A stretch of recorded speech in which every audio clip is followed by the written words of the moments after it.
కుంభరాశిలో జన్మించిన వారికి జ్యోతిష్య పరిహారాలు. 1. కుంభరాశి ధనిష్టా నక్షత్రంలో జన్మించిన వారు త్రిముఖి రుద్రాక్షను, శతభిషం నక్షత్రంలో జన్మించిన వారు అష్టముఖి రుద్రాక్షను, పూర్వభద్ర నక్షత్రంలో జన్మించిన వారు పంచముఖి రుద్రాక్ష ధరించాలి. 2.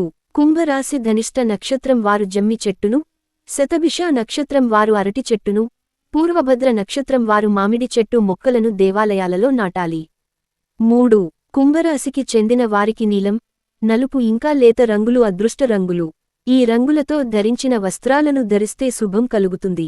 నీలం రంగు వస్త్రాలను ధరించి వెళ్ళినట్లయితే అనుకున్న పనులలో విజయం సాధిస్తారు. 4. శని అధిపతిగా ఉన్న కుంభరాశి వారికి అదృష్ట సంఖ్యలు 2, 3, 7 మరియు 9. కుంభరాశికి చెందిన వారి జాతకంపై శనిగ్రహం ప్రభావం ఉంటుంది. కనుక వీరికి కలిసి వచ్చే రోజు శనివారంగా ఉంటుంది. ఇంకా వీరికి గురువారం మరియు శుక్రవారం కూడా శుభప్రదంగానే ఉంటుంది. ఆదివారం మధ్యమంగా ఉంటుంది. 5.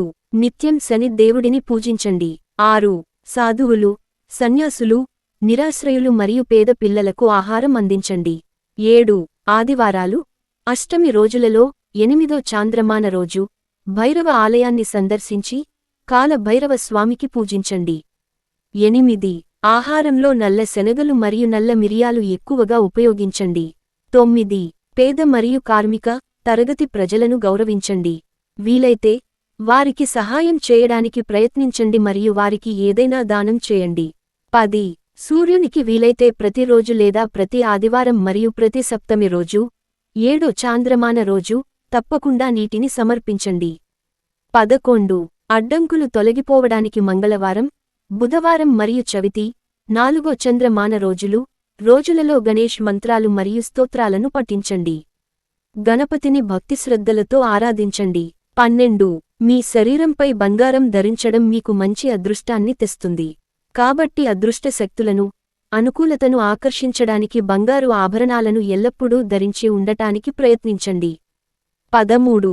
కుంకుమ పువ్వు మీకు అదృష్టం తెచ్చే మరో అంశం. కుంకుమ, తిలకాన్ని ధరించడం అదృష్టం మరియు అనుకూలతను మీ వైపుకు ఆకర్షిస్తుంది. 14. మీరు అనేక సమస్యలను ఎదుర్కొంటుంటే గురుగ్రహానికి పరిహారాలు చేయండి. మీ సమస్యలు క్రమంగా తొలగిపోతాయి. 15. మీ మెడలో చదరపు ఆకారపు వెండి లాకెట్టు ధరించడం కూడా మీ వైపుకు మంచి అనుకూలతను, అదృష్టాన్ని ఆకర్షిస్తుంది. 16. మీరు శనివారం రోజులలో ఉపవాసం పాటించటానికి ప్రయత్నించండి. మీరు అల్పాహారం మరియు భోజనం కోసం ఆహార ధాన్యాలతో తయారు చేసినవి మాత్రం తినకూడదు. కాకపోతే మీరు ఉపవాసంలో ఉన్నప్పుడు పండ్లు తినవచ్చు, పండ్ల రసాలు, పానీయాలు, స్మూతీస్, కాఫీ, పాలు మొదలైనవి తాగవచ్చు. సాయంత్రం వరకు ఉపవాసం పాటించి రాత్రిపూట మీకు నచ్చిన ఫలహారం దేనినైనా తినవచ్చు. ఈ వీడియో మీకు నచ్చితే లైక్ చేసి మా ఛానల్ ని సబ్స్క్రైబ్ చేసుకుని మమ్మల్ని సపోర్ట్ చేయండి.